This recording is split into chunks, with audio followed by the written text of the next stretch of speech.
At the stroke of the midnight hour, when the world sleeps, India will awake to life and freedom. When India won its independence from British, the country worked feverishly to bring its many regions under a single government to create a strong and unified nation. Among the many obstacles the nation had to overcome was learning to communicate with a people that spoke dozens of languages and practiced a wide variety of faiths and cultural practices. India has made considerable progress in integrating the nation despite these obstacles. Yet, one of India's challenges came from the Portuguese.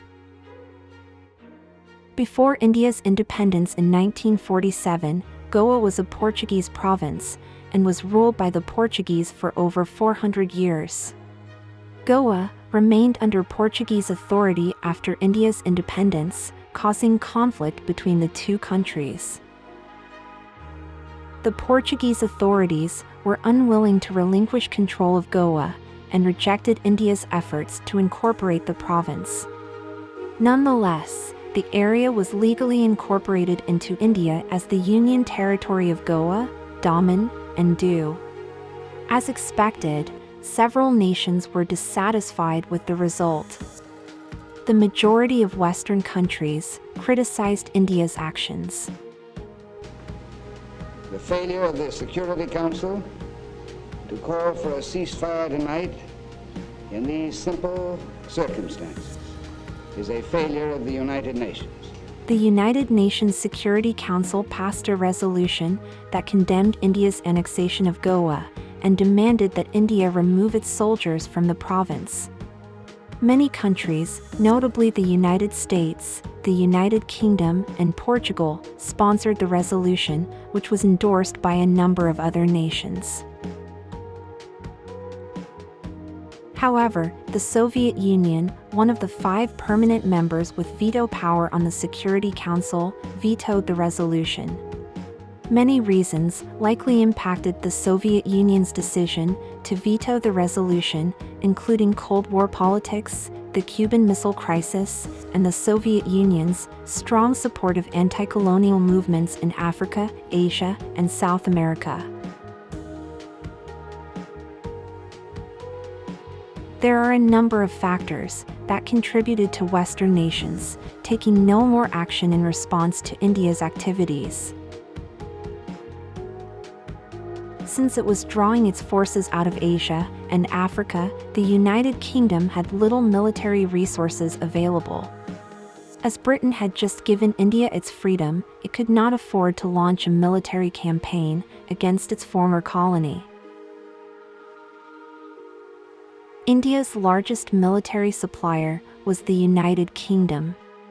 In the 1950s, India received fighter planes, tanks, and other weapons from the UK.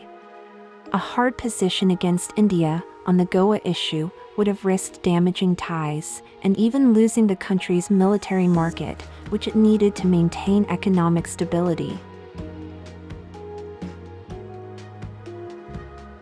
Without a doubt, 1961 was a very busy year for the Americans. The United States of America was already distracted by a variety of global concerns. Also, the timing of India's intervention was a factor that worked in its favor. John F. Kennedy was sworn in as the 35th President of the United States of America. There were many things going on at once that diverted the attention of the new government. For example, the botched CIA-backed invasion of Cuba and the growing civil rights movement in America. But I want you to know tonight that we as a people will get to the promised land. There was also the space race between the US and the Soviet Union, and Yuri Gagarin was the first person to go into space. In response, Alan Shepard became the first American to go into space on May 5, 1961. The Berlin Wall, which divided East and West Berlin, was already up, and the US was already in the Vietnam War and doing nuclear tests.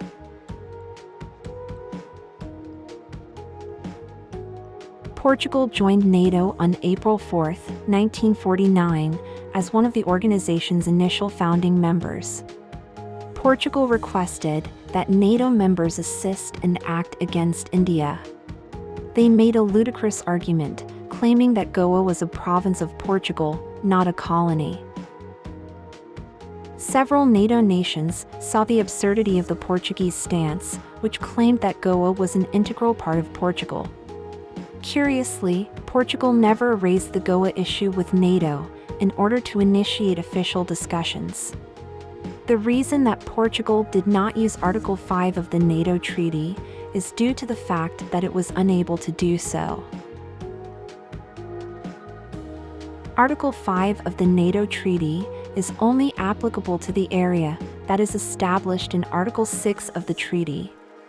It includes North America, Europe, the Algerian departments of France, territory of Turkey, or any of the islands under the jurisdiction of any of the parties in the North Atlantic area, north of the Tropic of Cancer. Additionally, the conflict was not seen as a threat to the collective defense of NATO. There were many reasons why France never took action against India.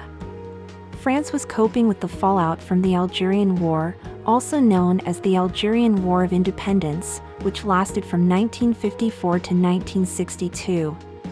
The conflict pitted France, which had occupied Algeria for nearly a century, against Algerian nationalists seeking independence from France.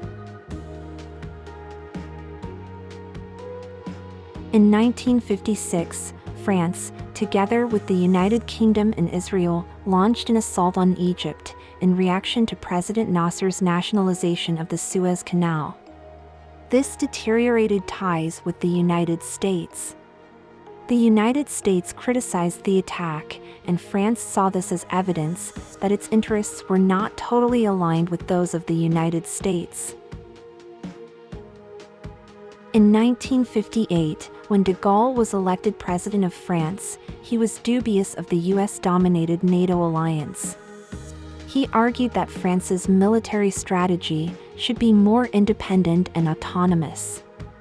France was establishing its own nuclear weapons program, which it saw as a method to maintain its independence and security.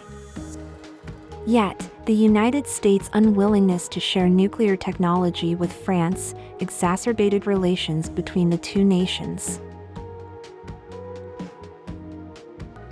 India has always been and continues to be a democratic nation. Portugal, on the other hand, was ruled by Salazar. The dictatorship of Salazar was founded on a one-party system that made extensive use of the country's secret police as a primary tool of brutality and persecution against political opponents. It would not have been wise for the West to invade a newly democratic nation in order to prop up a tyrant. However, they can only forward a 4-point resolution against India, for which 7 UNSC members voted in favor and 4 against. Nevertheless, the proposal was rejected due to a Soviet veto. The majority of Goans, who opposed Portuguese control, sided with the Indian troops, and the fighting inside Goa reduced the Portuguese force. The absence of the Portuguese Air Force allowed India to achieve total air and naval superiority. In conclusion, India timed its liberation of Goa to coincide with a moment of global turmoil and diversion for the Western world. India achieved its aims via a mix of international pressure, internal politics, and military preparation.